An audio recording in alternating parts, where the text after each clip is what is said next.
Everybody, how you doing? Very excited to see so many people here. We're excited to have Dr. Albanese back with us. You may remember him from our company meeting, and he's here to share with us some presentations that he does. He's going to be with us over the course of the next 6 months or so. We're going to have different meeting topics set up. So this is our first one, and this one is called Staying Younger, Living Longer. So I'm going to turn it over to Dr. Albanese and let him share his information with us. So thank you. Welcome, Dr. Albanese. I guess you can tell me, okay, I'm all hooked up. I'm one of 5 kids, so I really don't need this. I'm used to yelling. All right. Yeah, see what happens? There's no seats in the back when you come in late. Like, no. All right. Well, thank you for having me. I'm going to just give you a real brief little introduction as to who I am, why I'm here, and then we're going to start the talk. My name is Dr. Albanese. I'm a chiropractor. I practice here on the West End, and I started doing programs like this probably back in 2000 when people would come in my office and they'd think chiropractor, back pain, neck pain, and they'd come in the office, based on a referral, and they'd say, "Oh, can you help with my migraines or my asthma or my stomach problems?" or bring their kids in for colic or ADD, things like that. And they'd be sitting across from me in a chiropractor's office having absolutely no clue what I did or why this person referred them to my office because they had asthma or migraines.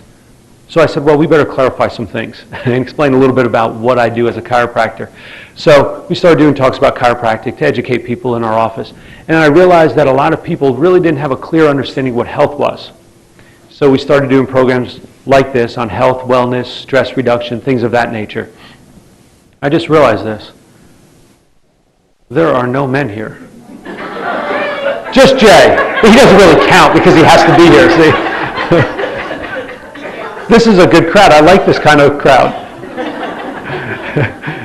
So we started doing programs. They're all going to watch it on the internet. That's what it is. So we started doing programs on health and wellness. And not long after that, folks would ask us if we would come to their business or their group. So I formed what we call Richmond Total Wellness. And I'm here on behalf of Richmond Total Wellness. Richmond Total Wellness, our mission is to educate people about health, wellness, and the human potential and provide you practical tools to help increase your well-being. So the information that we're going to share today is based on that mission. I realized that early on, a lot of people didn't have a clear understanding what health was. And it's not enough to just have information. You have to do something with that information. Is health, probably a silly question. Last time I was here, I don't know what the meeting was. I don't know if it was like a semi-annual meeting or what have you. But I remember that one of the gals who spoke was here on behalf of Human Resources. And there was a survey that y'all took, I guess corporate, company-wide. And 30% of the people that responded to the survey, or of the respondents, 30% said that wellness is important to them. Wellness programs, I guess like health fairs, different programs, educational programs through Virginia Farm Bureau was important to them. And I always think it's interesting because I ask the question, is health important to you? Now I know it's kind of a rhetorical question. Everyone's going to raise their hand. But I always wonder, out of all the people here, 30%, where's everyone? Because health is important to everyone. Mostly it's important when we don't have health. That's when it becomes very important. And that's when we usually educate ourselves about health. When I see folks in the office, we have a pretty big demographic in terms of our practice. About 20% of the patients are under 10 years old. The majority of the people are between 25 and 55, and then we see folks that are older. And oftentimes this is how people come in my office, and typically it's people that are 60 some odd years and older. This is how they come in their office. Oh, I just wanted to bring you a copy of the drugs I take because I don't remember them all and it would take too long to write them down. I have people in their 30s and 40s that bring me papers like this. Okay? To me, that's the healthcare crisis. But the sad thing is, most people don't know what health is. So I'll put you on the spot for a minute. Anybody want to share with me their definition of health? What health means to you? How you define health? Being able to get up in the morning, okay. Anyone else? Sense of will. Now, what do you mean by that?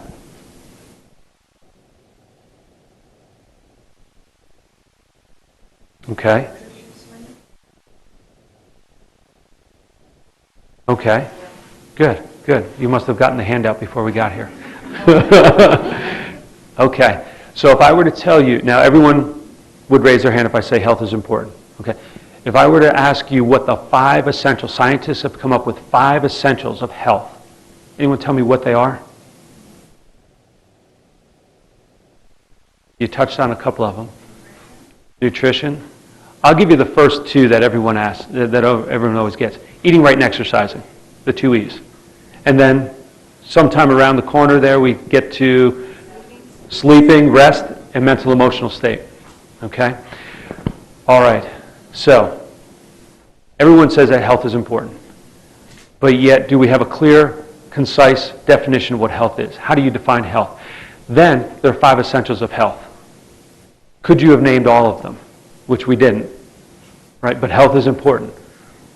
Anybody have a retirement plan? You don't have to raise your hand. Retirement plan. Anyone have kids that they're saving for their college? Anyone going on a vacation where they have a plan of what they're going to do on that vacation, what they need to get done before vacation? We all have some of those things, right? Do you have a health plan? Does anyone have a health plan? You do? Okay. Anybody ever think about putting together a health plan? I don't mean Aetna or Anthem. When do most people put together a health plan? Yeah. When all of a sudden they have a health crisis. They talk to 2 people. Okay, their doctor, and they find out what the problem is, what they need to do. And then, please get me through this, and I swear I'll do it. 2 people they talk to. Okay, so here we go. The information that we're going to share with you today encompasses the 5 essentials of health. We will talk about all of these. The information is important. It's what you do with the information. That's going to make the difference. Okay? The information that we're going to share with you today, without a shadow of a doubt, can help improve your health. Even bigger than that, can help improve your life. Even bigger than that, can save your life. And I don't say that because it sounds good or, oh, the person nodding off has just woken up. No, it can save your life. The top 10 causes of death in the United States: heart disease, cancer, death from properly prescribed prescription medication, lung disease, diabetes, stroke. These are lifestyle problems, aren't they? See, it's not heart disease that kills you, it's a poor lifestyle that led to the heart disease. Diabetes isn't a disease, it's a lifestyle condition. It was the choices that you made that led to being a diabetic. That's what causes diabetes. The information can change your life and save your life. So let's start here. I noticed you had a whiteboard, which some people didn't know, so you have a whiteboard here. There are some essentials to life. Normally I don't use too many AV equipment because all the places we go to are different. But I'm going to put something up here, and I'm going to call it our house. Anybody live in a house? Anybody live in a condo? Anybody live in an apartment? A hut? Okay, pretty much the first 3 then, okay? All right, so this is our house that we live in, because we live in a house. It's called our body. Okay, do you vacuum your house, your apartment? You vacuum it, you clean it, you replace the shutters, you replace the siding, the roof. What do we do with our own house? I don't know. I feel pretty good. I guess I just keep doing what I'm doing until something breaks, and then we treat it. See, our own house, we don't maintain it, and that's the problem. You know, we rank 37th in the world in health as a country.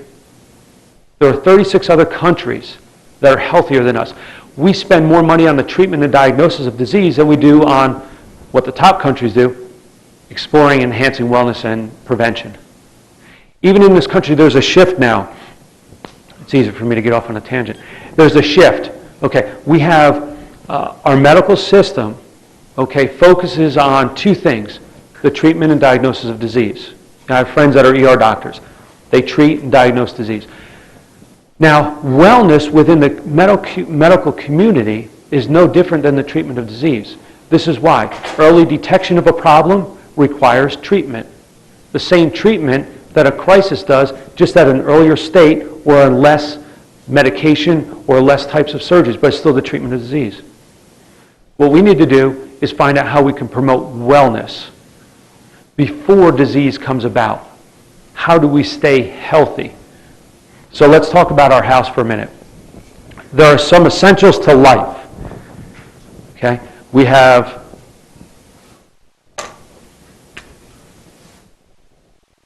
oxygen, okay, air, food, water, and nerve function. That's your brain. Okay, your brain and nervous system. If your brain stops, what happens? Nothing. Or it's Sunday afternoon and your husband's watching TV, right? Football.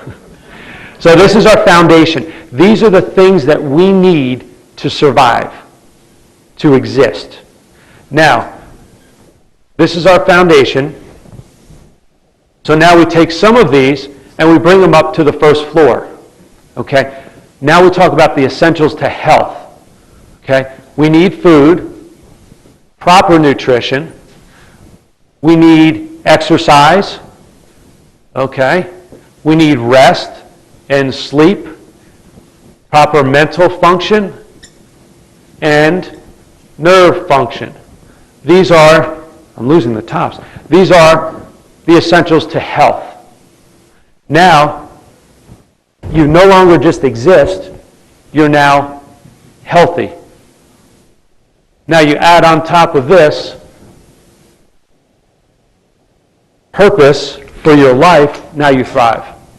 Most people spend time here, in the foundation of the basement. What we need to do is find out how do we stay healthy. So let's talk about the 5 essentials. Okay? 5 essentials of health. Let's talk about food first. Nutrition. Is everyone done eating? They can put everything away and hide everything. And we do 2 programs on this because it's very detailed.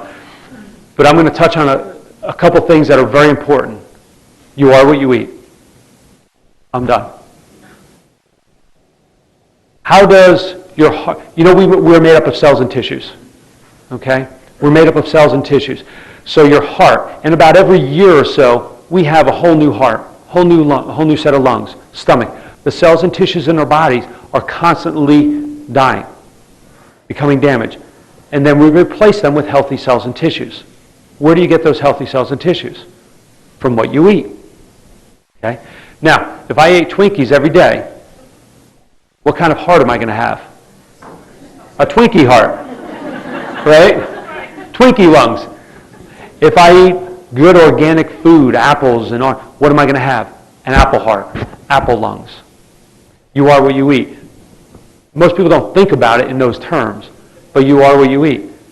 Okay, what is your foundation? Now, I'm Italian, from northern New Jersey, so like pizza, pasta, I have to at least have that once a month. It's a requirement. So, or once a week. But what is the majority of the food that I eat? See, I think of my food as this vessel. And if I put something in there that's going to fuel this body, okay, and allow it to function at high levels, I'm going to put some premium food in there. See, we use food as many different, social. I'm sad, I'm upset, I'm going to eat something. Food is a fuel. It was very interesting when I was in chiropractic school. I'm not going to elaborate on it because usually people get grossed out, but one of the classes we had to take for a year was dissection. Dissected the brain for 3 months, the brain and all the nerves for 3 months, the torso, the lower extremity, every part of everything. And that's when I got the chance to see how we're made up. I read about it, saw pictures. This is when I got to see it in practical terms. And it was very interesting to me because when you read, if there was a reason, like lung cancer, problems with digestive problems, heart disease, you read that on the card, preventable, preventable, preventable. And you see 68, 71, 63. They could still be here. In the United States, our life expectancy over the next decade will decrease by an average of 5 years. Right now, 77.6. That's it. Retire 65, you got another, 12 years. I'm 43 years old. My youngest child is 3. When my youngest child is my age, I would have been dead. To me, that's not acceptable. So how do I eat? I eat not to stay younger, or not just to live longer, but to really stay younger, be healthy. You are what you eat. Okay. The way we look at food is what's fast. You ever go to Martin's, Kroger, and they have, what do they have? One section called what? The healthy section. I think it's really interesting, because I always wonder, well, what's in the rest of the store? Why is this section the smallest? Right? But think of food. Think of food and how it fuels your body. Most people, they eat these big meals at the end of the day, right? Small meal. How do we eat breakfast? Usually on the way to work. Okay, it's in a cup and a piece of toast or a bagel or something like that. We eat real quick. And then what do? Oh boy, it's 12 o'clock. I'm just going to eat through lunch. I'll eat at my desk and I'll keep going and I'll eat dinner when I come home. By the end of the night, I'm starving. Right? God forbid you go to the store because you eat everything on the way home. Right? But that's how we eat. And what do? We sit, we don't move. Most people eat the reverse of how we're supposed to eat. Biggest meals in the morning. Breakfast. You're breaking the fast of your night's sleep. That's when you need most of the fuel in the morning, because what do? That's when you're active. We eat big meals in the evening when we don't do anything, so we don't expend any energy, so we store it all. You eat big meals in the morning, healthy meals. Okay? You eat a significant meal at lunch and a small meal at dinner. Then you want to supplement. You ever hear now that they want you to eat 5 and 6 meals? You think, oh my God, how am I going to do that? What do these people do? Sit around and eat all day. Right? I work. But you supplement your meals with, now we have so many choices. You can supplement your meal by a good healthy meal replacement shake, by health bars, things of that nature, because that's your 5 and 6 meals. You don't have time to cook a big meal and sit down and say, oh, 10 o'clock, sorry, my desk is closed. I'm going to eat. So you replace those meals with small meals. But learning what food does to you is so important. It fuels you. You break down. If I had a bowl of apples up here, right? Bowl of apples. How many could you eat at one sitting? 1, maybe 2. Bananas. How many could you eat? Maybe 1, right? Now, 8 o'clock Monday night, The Bachelor's on. I have a whole box of Oreo cookies and a full glass of milk. How many are left? None. Why is that? They're designed that way. Because see, in an apple, you eat that apple and your body says, we're going to take everything from this apple we can possibly use and take it in, get rid of the rest, but we're going to absorb everything in that apple. That's what's making my heart, my stomach, my lungs. Now the Oreo cookie company designed that cookie so you want another cookie and another cookie. And if you have a glass of milk and another 45 minutes in the show, you're going to eat more cookies. Right? They're designed that way. It's called the potato chip theory. That's what they call it. Marketers call it the potato chip theory. You cannot eat one potato chip. You go to a fast food restaurant. I was at a seminar a couple years ago with Paul Zane Pilsner. He's an economist. He was an economist for 2 presidents. Okay? He was hired in the early 80s by the fast food industry. Okay? And fast food companies hired him to see how they can increase their profitability. He knew nothing about health and wellness, disease, anything. He's an economist. Okay? So he came up with the idea of, if you increase the diameter of the straw, people will drink more. And because the drinks, the soft drinks, are made of substances that make you crave more food, you will eat more. You ever notice a straw that you buy in a box at Martin's? I'm still not used to that. Martin's, it has a certain diameter, but go to McDonald's or Burger King, the diameter of the straw is bigger. Why is that? Because they like you and they want you to have a bigger straw? No. So you drink more. Why do you think it's free refills? Because they're a charitable organization? They want to donate liquids to you? So you drink more. Because as you drink more, you will crave more food. 90% of the profits from fast food industries come from 10% of the people that go to the store. In other words, repeat business. See, if they can give you a drink with a big straw, free refills, and then, instead of just giving you a hamburger, make it a Happy Meal. Put fries in there too. you will crave more. It's called the potato chip theory. Increase the profits dramatically in the fast food industry. And then if we can put a play set out front, so you park yourself there while your kids play, you will eat more. What's interesting, Paul during the seminar said that they thought this was great. He moved from Philadelphia to Malibu, California during the late 80s, early 90s. And he realized out there everybody's running. Everybody looked healthy. Everybody was joining these gyms and things like that. And he realized, why are these people like this? These people don't have diabetes, heart disease, cancers, like other areas. Now, it's a generalization for that area. But he realized there was a distinct difference with the people and what they were doing. So he started studying wellness and health. And he realized that he actually perpetuated some of the problem of healthcare. So now he does talks on health and wellness. See, health is just not how you feel. Getting out of bed in the morning is a good goal, right? You want to stand upright. That's important. Above the ground, right? But it's more than that. It's how you function. Health is not only optimal physical, mental, and social well-being, but it's how your body constantly adapts to the changes that occur inside and outside the body. So if you give it things inside and you cause stress to your body, eventually it will break down. People taking all the, number one medication, antidepressants. Antacids are up there, right? The problem with antacids is it changes the chemistry of your stomach, doesn't it? It changes the acidity. But food still goes through. If food needs acid to break down, protein needs acid to break it down. If you're decreasing the acid in your stomach, the food still passes through. It goes now to your intestines. And now it's not broken down. Diverticulitis, colitis, things like that, colon cancers. Okay? When you study these things and you see the introduction of certain medication, you see the incidence going up of disease, certain diseases. Okay. And we talk about this in great depth, but in the 70s and 80s you hear the diet phase, and we talk about how come all of a sudden foods are low calorie. They're not always the healthiest for you. They actually have more calories in them. When they're talking nutrition, I talk in depth about this. But the bottom line for today is you are what you eat. Okay? Because you are building your body based on what you put in it. That's your house. Anybody have a dog or a cat? Are you particular about what you give that dog and cat? Are you as particular about what you give yourself as your dog and cat? Probably not. Why? I always think it's interesting because January, February, people come in the office and say, Doc, why don't you help me with my diet? I'm going to change everything this year. By June, I'm ready for bikini season, right? So, okay, let's talk about that. Now, I talk about it in terms of lifestyle, not a diet. But I always ask them, now, what's the rest of the family doing? Oh, my kids don't have to worry. They're so young, they have so much energy, they burn it all off. I said, how did you get to be where you are?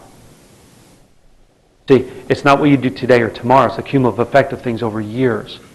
See, if you have more damaged cells and tissues that are developing and accumulating in your body than you are restoring with healthy cells and tissues, you're not going to be healthy. The great thing is, by changing lifestyle, all the essentials of health, for 3 months, you will increase the longevity of your life. If you adopt a 3-year lifestyle change, in other words, if you change your lifestyle for 3 years, truly healthy lifestyle, you can have a cheat day every once in a while and things like that. But overall, healthy lifestyle for 3 years, you're replacing cells and tissues now with healthy ones. It's as if you've been doing that your whole life. 77.6 years old comes and goes for you. See, it's not how long you live, it's the quality of your life. Oldest patient I have is 101 years old. He came in the office when he was 100. It was interesting because he said to me, he said, let me tell you, 101 years old. I mean, this guy, I love talking to him. I was scheduled his appointment around a time when we didn't have many things going on because I love to just sit there and talk to him. But he would say to me, when I turned 90, he lived on Grove Street since 1930-something. Same house, right?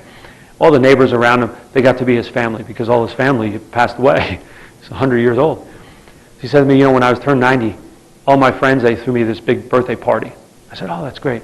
He goes, 95, it got even bigger. 96, 90, he goes, they kept thinking I was going to die. This is going to be the last one. We better make it a big one. But he came to me because he was having right hip pain. Pain in his right hip. He used to walk 5 miles when he was 90.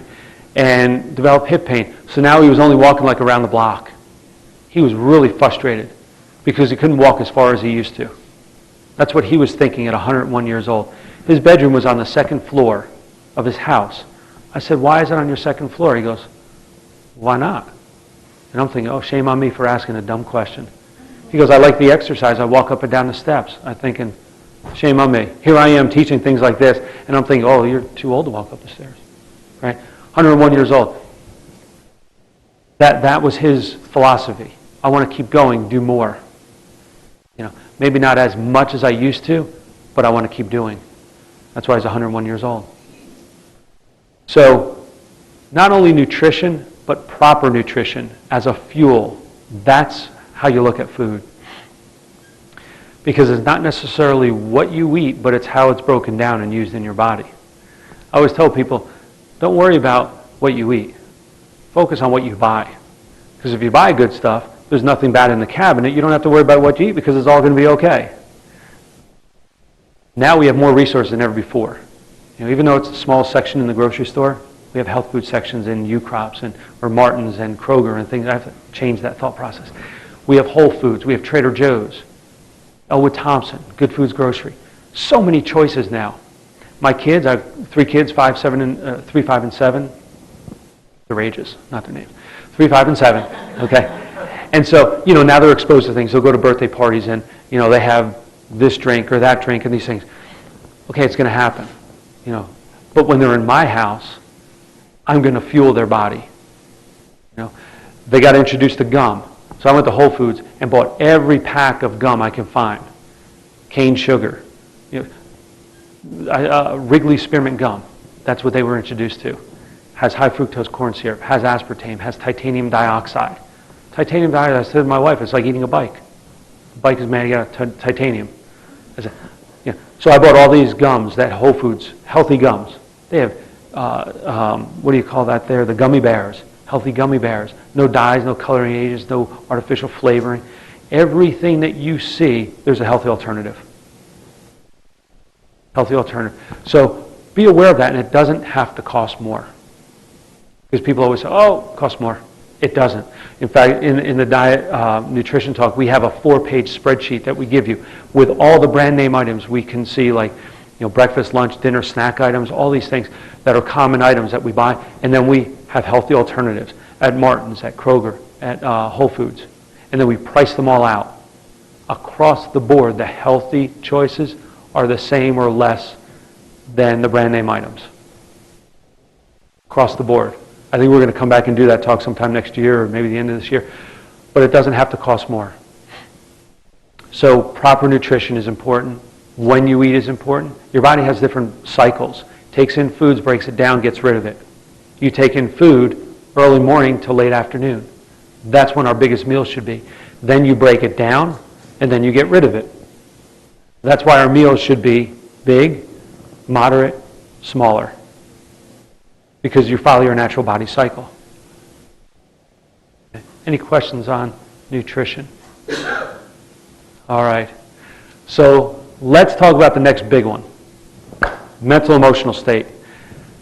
I'll preface this part of the talk by saying, I know I'm not doing this for you. This part of the talk is for all the people you know. Maybe the people that sleep next to you or live in your house. So don't feel like if you're nodding, I know it's not you. You're just saying, oh, that's this person. Okay. Mental and emotional state. 100,000 people in the United States were studied. Do you know that the largest part, 85%, found it difficult to be happy? They considered themselves surviving. You have existing, surviving, and thriving. 85%. Wow. That's pretty sad. Then we wonder why the number 1 prescription medication is an antidepressant. Suicides is on the list, top 10 deaths. To me, that's a lifestyle. Let's find out why these things are happening. Let's find out why your thought process is such. I have a young child, 7 years old, last year, or when he went in kindergarten, he's going into 2nd grade, so 2 years ago, went to kindergarten, got on the bus, wanted to take the bus, on the bus. After probably about a week or two, came off the bus, and my wife said that because she picks him up from the bus, that he came out of the bus and his face just looked like it was going to just explode with tears. He said, I don't want to go back. He said, why? What's going on? Wouldn't tell us. Then it came out after a little while that he was getting picked on the bus, kindergarten. One of the safeties, 5th grader, had a brother who was a kindergartner, so he would sit up there with his brother. They were picking on my son, right? Not because he's my son, but he's the best little boy in the world, right? But he would collect little acorns on the playground, bring them home to my wife because she would put them in like a vase and make stuff out of them. And they would take the acorns and throw them out of his backpack. Then they were making fun of his backpack. Now, we didn't know this. He's the oldest one, so he's like the trial one, right? The trial project. Right? We had a Buzz Lightyear backpack. We didn't know that there were different sizes in backpacks. That was the baby backpack, right? It was like the small one. So I said, oh, you have a baby backpack. So I started talking to him and started uncovering some of this stuff. And I just listened, just as he was kind of venting. So I started talking to him about affirmations. 7 years old. We got past that, and then we got into creating the next day in the future. Okay, but we had to get past that first. How's your day going to be tomorrow, Michael? Good. What are you going to do? Play. Okay, who are you going to play with? Started creating his day. He started feeling better about himself, going to school. I ended up driving him to school. He didn't want to go back on the bus in the morning. No problem. Daddy will drive you. It's your choice, whatever you want to do. Long story short, comes home from school one day, and I told my wife, I said, we need to get him a bigger backpack. We didn't realize this, right? So, first thing. He said to me, he goes, Daddy, I don't mind having this backpack. I don't need to go buy another backpack. I like Buzz Lightyear. He goes, that's on my backpack. I said, okay. He goes, if the other kids don't like it, that's not my problem. Wow. Now, had he not changed his mindset, had I not taken the time with him to discuss that, he would not have the confidence to say that. Now, at 7 years old, how does that cycle keep going? Where all of a sudden now, I'm in high school, I'm breaking out, the girl didn't call me back, I'm not on the cool side of the field or what, right? Now we reach for different things to change our physiology, how we feel. We wonder why we have a healthcare epidemic, a drug epidemic. It starts when they're 3, when they're 5, right? That's when it starts. Your mental, emotional state. See, what do we focus on as adults? We have 60,000 thoughts a day. 60,000. Now, I know what you're saying. Why doesn't my husband get more stuff done? Right? I know what you're saying. 60,000 thoughts a day. What do we focus on? Stress about. 40% of the things that we focus on never happened. 30% of the things happen in the past. 12% are illogical. It's 12:38 right now. Okay, so I see patients till 6. I have a talk till 7. My wife wants me to meet her at the store at 7:30. But if the talk runs late, she wants me to stop at Martin's. If I stop at Martin's, that one person's always at the register in the express lane. They're going to ask me how the kids are. Oh my God, it's going to take me forever. I'm never going to... It's 12:30, and those are the things I'm focusing on. Illogical. Might not ever happen, right? 10% petty and miscellaneous. Of all the things we focus on, the 60,000 thoughts we have, there's only about 6% that are considered legitimate concerns. 60,000 thoughts. You know what's wrong with the thoughts, the 60,000? They come one right after another. And it's how do we talk to ourselves? Right? If the conversations you had, let me change for 1 second, I'll go back to that. There are people that measure thoughts, there are people that measure energy. We're energy beings, okay? We're made up of energy. Someone walks in the room, say, they light up the room. Oh, they're alive. They brighten the room. We talk in terms of energy. Above 200, our thoughts, our emotions are positive. Negative are below 200. So below 200, anger, desire, fear, grief, apathy, guilt, blame, despair, regret, anxiety, craving, hate, scorn. Negative thoughts. Okay? Above 200, reason, acceptance, understanding, reverence, serenity, bliss, peace, joy, love, enlightenment. How do you talk to yourself? Above or below 200? If the conversations you had with yourself just on the way to work every day, or the conversations you had with your friends, how often would they want to talk to you? We beat ourselves up so much, don't we? See, it's not the 60,000 thoughts that are the problem. It's that they come one right after another. It's like this. We have this big tiger, okay? This big tiger in a cage, steel bars surrounding the tiger, okay? You think the tiger is going to be a threat to us standing on this side of the cage? Is it going to be a problem? Yes or no? No? No. What if I tell you the bars are 3 feet apart? Oh, didn't ask a question that right? That's like our thoughts. The tiger is okay as long as the bars can hold it in, right?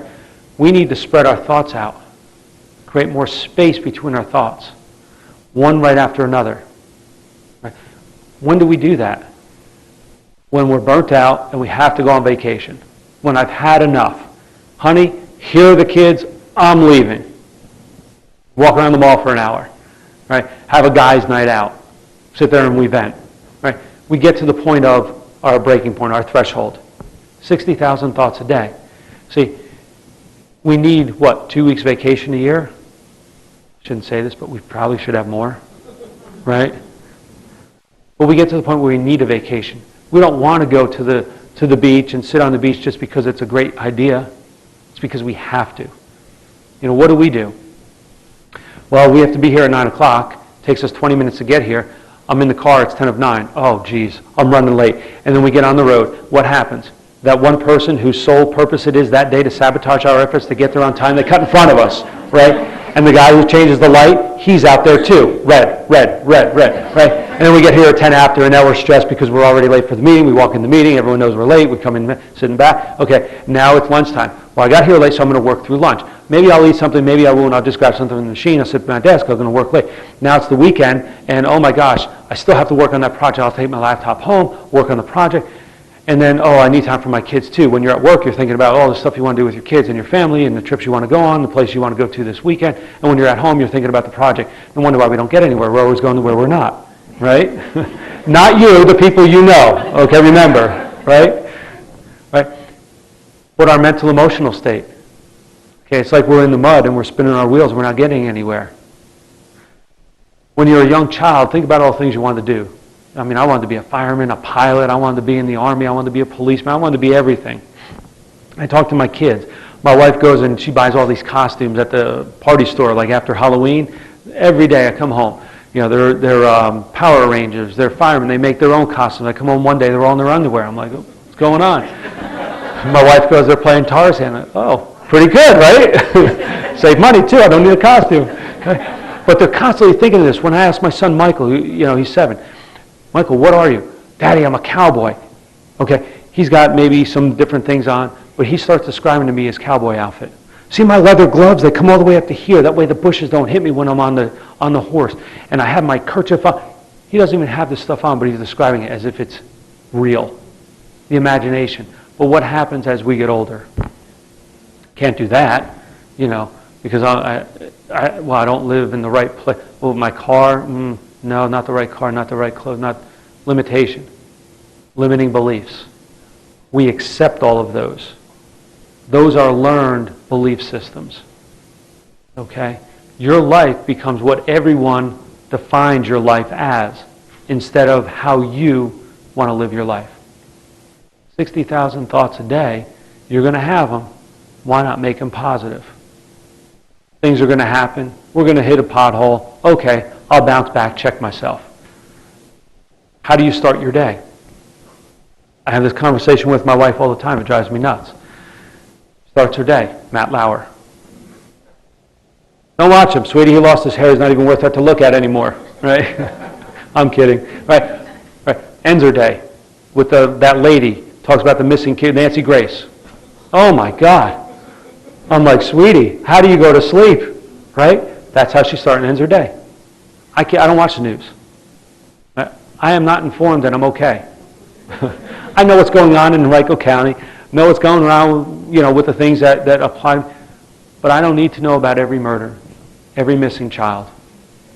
Okay? It's one thing to be aware, but to be inundated with those things, you start thinking about those things all day. Then you go to sleep, you start thinking about those things. Okay? How do you start and end your day? Here's a different way to start. Something called an affirmation. Anybody know what an affirmation is? This is how we start our day in the office. We have an affirmation. We laminate it. We change it every month. We have our goals on the back because we know where we're going. Now we take the action steps to get there. Our affirmation, today is a great day. I have the ability to show up with energy, excitement, and enthusiasm. We end by saying we have a high energy office. We perform crisp procedures. I am responsible for creating my day, which will be fun and filled with possibility and abundance. Some other things in there too, but that's how we start our day. So if somebody cuts us off, it's okay. We're rechecking ourselves when we get to the office. Because that patient who's going to come in the office at 9 o'clock on Tuesday, August 10th, that's the only day, August 10th, Tuesday, will ever be. Is this time right now, right here. If I'm thinking about all that other stuff, I am robbing them of their ability to enhance their health. Because I'm not going to be able to give that to them. I'm not going to be able to deliver that to them. How do you start your day? What do you say to yourself? You know, I have a personal affirmation. So we have our master bedroom, and then our bathroom is connected to it, you know. So I get up in the morning, I say my affirmations. You have to say your affirmation out loud in the present tense as if it's happening now. So I say something like, I am handsome. I am sexy and muscular. This is to build me up and make me feel good about why are you laughing. It's important to say it loud because my wife is still sleeping and she hears it. She thinks that she's really got a catch. Well, what do you say to yourself? How do you talk to your kids? Someone told us early on, never tell your kids they've been bad. You're good kids, but you're making bad choices. You're not a bad boy or bad girl. My parents used to say that, not because they were mean, they just didn't know. But that has an effect on you. You know, I'm going to carry this tray with these expensive china glasses across the room. What do you say? Don't drop it. Why put that in the mind, right? Tall glass of water. Told you not to be in the living room with the water. Don't spill it. Okay, right? How do you talk to yourself? What do you say to yourself? Walk gracefully across the room, right? Little things like that. You call our office to make an appointment. First thing we say is, I can help you. You know, this is Dr. Albanese from Albanese Chiropractic. I can help you. Okay. I might not have the answer, but I know someone in the office does. We want to be proactive, not only with healthcare, but with everything we do. You make an appointment at 3 o'clock, you will never hear anyone in my office say, I have you down at 3. I'll put you down at 3. Who wants to be put down? But it's little words like that that make a difference. Everybody who leaves is told, have a great day. Okay? It's important. People tell us all the time, just coming in the office, I feel better. We have a 5-minute rule. Nobody waits 5 minutes. Okay? So sometimes people say, no, I'm just going to sit and read the book for a minute. I just want to decompress. I'll go back in a minute. They'll wait. There's a vibe in the office. We create that because that has everything to do with your health. How do you create your vibe, your day? Are there things you don't like about your life? Change them. Get rid of them. I have a rule. If I'm not having fun, I don't do it. Want to be on this committee, this board? We moved into a new neighborhood. You know, the first year I was on the board, I thought, oh, I'll be good. You know, meet people whose grass is 3 inches too long, who did this, whose house turned and faced the wrong way. I don't want to be part of it. Who's got a purple car that used to have a white car, they didn't get permission to buy the purple car, it's the wrong color. I don't do it anymore. If I'm not having fun, why do it?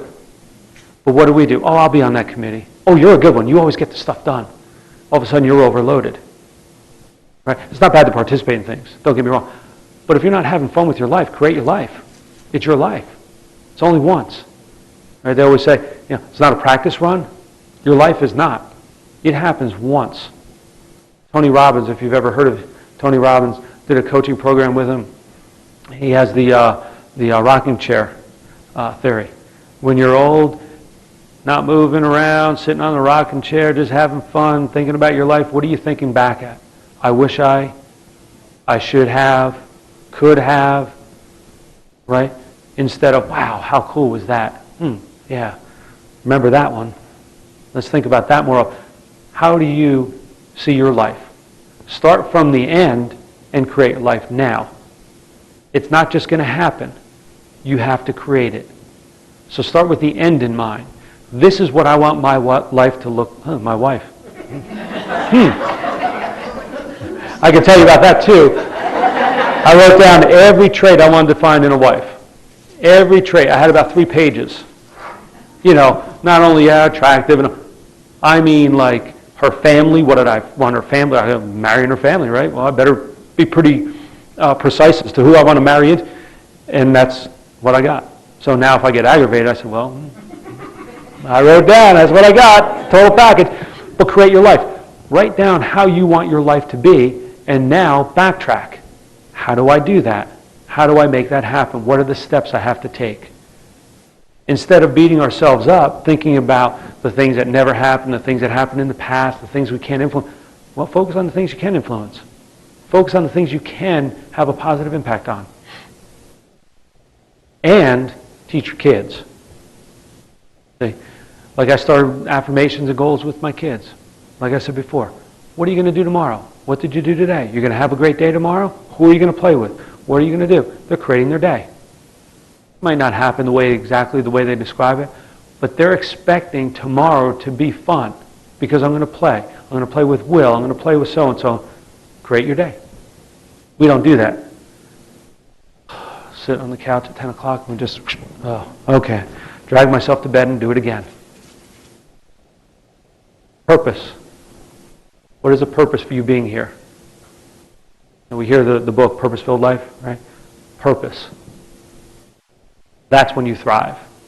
There's a purpose for everything, every person here. What is that purpose? I know one of my purposes, I guess that's a word, is to be a chiropractor, to deliver wellness care to people. My wife says, what if you won the lottery? Would you still do what you do? I said, yeah. Because the next person that comes in my door, I won't be there for them. No matter how much money, hundreds of millions, I might take more vacations. But because I know that my purpose is to be there. And if I wasn't, that person wouldn't be under care. That child would still have colic. That's purpose. What is the purpose for your life? Define your life. Don't let someone else define it for you, because it will not be your life.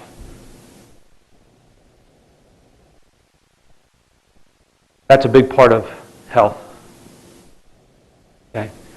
100,000 people, 85%, not truly happy. Be happy. Like the song, be happy, right? Find things that make you happy and do those things. If it doesn't make you happy, some things you just have to get through and do. Not everything is that. But find something in it that's positive. Maybe just, I'll be done with it, and then I'll be happy. But find happiness in your life. So mental and emotional state, very important when it comes to health. Very important. So we talked about food. We talked about your mental and emotional state, and rest is a big part of that too.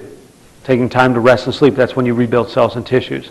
Not only 6 to 8 hours at night, but for that 5, 6, 10 minutes during the day when you get a chance to just go to lunch, take a walk outside. I take a nap every day. Kim always laughs at me. 6 to 11 minutes. She goes, why not 5 to 10? I said, I don't know. Just enough time for me to go to a deep sleep, come back up, and feel refreshed. Don't eat at lunch. Don't eat at your desk. Don't take your computer home. Don't work harder. Don't work longer. Work smarter.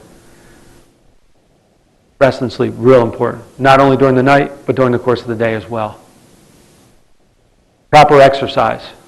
People ask me, well, what kind of exercise? It's different for everyone, depending on what your goals are. Okay?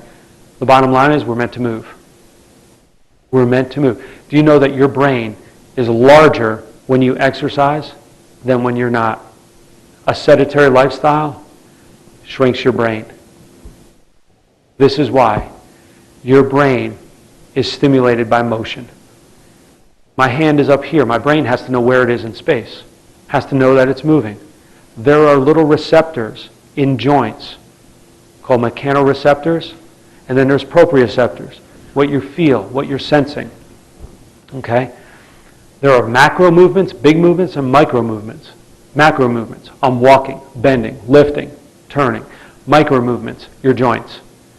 When you move your hands, your arms, your wrist. When you move your joints, you are stimulating your brain. Your brain is firing. It's like turning the dimmer switch up. Every time you move. When you get up, you ever try to think of something, oh gosh, I'm trying to think of this answer to this question, or I have this project I'm working on, I just can't find the answer to it.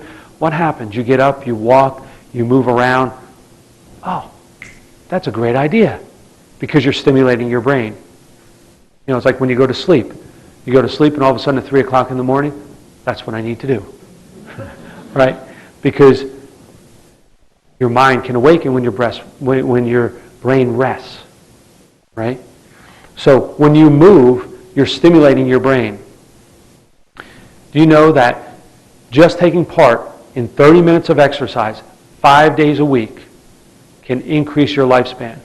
If it is very active exercise, by 3.5 years.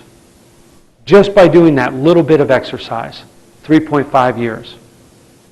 To me, that's pretty impactful. 30 minutes, I'll go a minute, or I'll go an hour.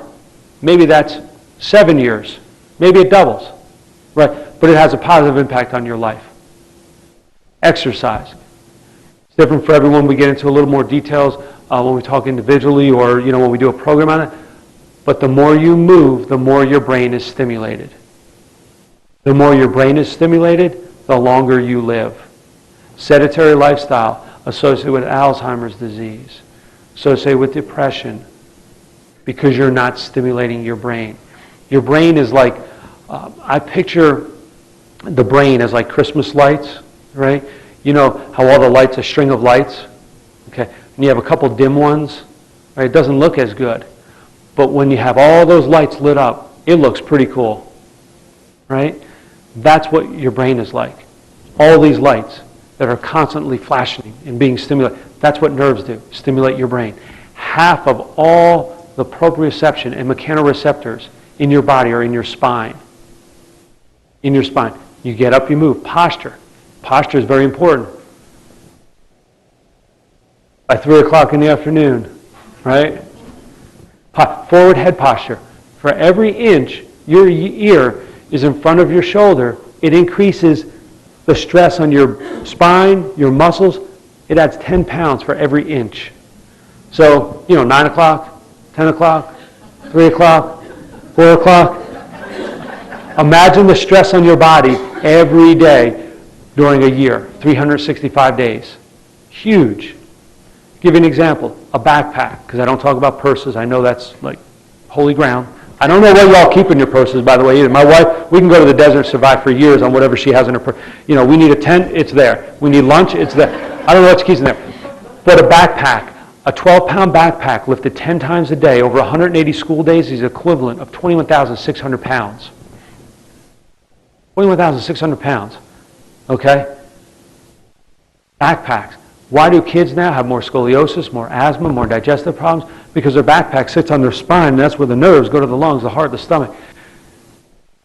21,600 pounds. Think of your purse. You keep it on the right shoulder, the left shoulder, or always the same shoulder. Develop a postural pattern over time. Not you, the people you know, right? How many people switch shoulders? Usually it's the same shoulder over and over again, right? 21,600 pounds. How much does your purse weigh? How is that causing stress to your body? Okay. So motion, exercise, very important. Just moving stimulates your brain and can increase how long you live.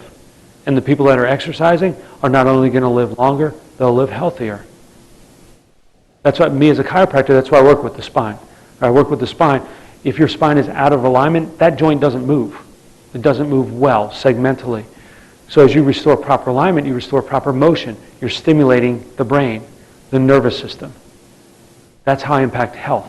It's not just back pain, neck pain. It has to do with your health. But just posture. There's a study that was done on posture. They did a study on 10,000 workers who sat at the computer every day. Felt stress on their shoulders. Of those people, they said that stress upset part of the nervous system which controlled the heart, telling it how to work, controlling the variability of heart rate. Stress on the shoulders can cause variability of heart rate. Why is that? Because it affects the nerves going to the heart. You cut the nerves going to the heart does not function. It's not connected to the brain. Well, if you put stress on those nerves on a continual basis with postural changes, right? Unhealthy postural changes, it can affect your heart. That's why your nervous system is one of the essentials to life, one of the essentials to health. You have to be connected to your brain. It tells everything what to do. It's a master controller of the entire body. If your brain stops, nothing works. You interfere with how it communicates with the body, it's like the dimmer switch going dim. You decrease the stimulation to your brain. Chronic pain affects the nerve. Chronic back pain, 6 months or more, affects the nervous system to where it can decrease the gray matter in your brain by 10% because it's not stimulating the brain. That's the equivalent of taking 10 to 20 years off your life. Just pain. Because that part of the nervous system constantly has stress. You remove the stress, body works better. The brain is stimulated. People say, like, after an adjustment, wow, I feel lighter, I feel better, because you stimulate the brain. So hopefully this gives you a little more information about how to create your life, how to write your life. If you change your lifestyle for 3 months and it increases the longevity of your life, if you change your lifestyle, there's only 5 things you need to focus on. That's it. You take small steps. For 3 years, it's as if you had that lifestyle for your entire life. Think about how the end looks like now with just a commitment of 3 years. Say you change one thing every, say, 3 months. Just one thing. 3 months, I'm going to just do this. The next 3 months, I'll do this. Over a year, you've changed everything. Now it becomes a habit and a pattern. Over 3 years, changes your life. So hopefully this gives you some information, but not only that, some tools. As I mentioned, our mission statement is to provide you practical tools to increase your well-being. So we're going to hand out some information, a packet of information that has the information that we talked about. This is great. Oh, I feel better, some good information, but now put it to use. Because information without being put to use doesn't make any change. If you have any questions, let us know. In this packet, there's information on the affirmations, on nutrition, on exercise. Like I said, we do whole programs on this. The one thing you cannot do anything about is your nervous system. So that's why there's a little gift card there. If anyone has any questions or says, wow, I've never had my spine checked, I don't have pain, maybe I should just see how am I maintaining one of the essentials to life and health, maybe I'll get it checked. That little gift card provides you with an opportunity to come in and get checked, and we do this scan on the computer to measure the nervous system, to see how is there interference in your nervous system, how can this affect you. Not pain, but is that nerve going to my sinuses causing allergies? Is that going to my stomach causing stomach problems? Does that nerve have interference? And we measure that and we see how can we remove that interference to provide better well-being. If anyone is interested in that, it's an opportunity to come in the office to get checked. It's not about care, it's just about providing information. Whatever you do, you do. I'm on the West End. If that's not convenient, call me. We'll find someone close to you. It's not about me. It's about making a difference in your life. And we'll find someone for you in your area. If you know people outside of this area, Iowa, California, we'll find someone for them. Because you're empowered with information that can change your life, change the lives of the people you know. So we'll help facilitate that. Okay, our email address is on there, our website. You can email me right from there, and I'll find someone for them. If for you or your families, certainly we'd be happy to see you, to see how we can help you enhance your health and change your life. I appreciate your time, and I look forward to seeing you again. Thank you.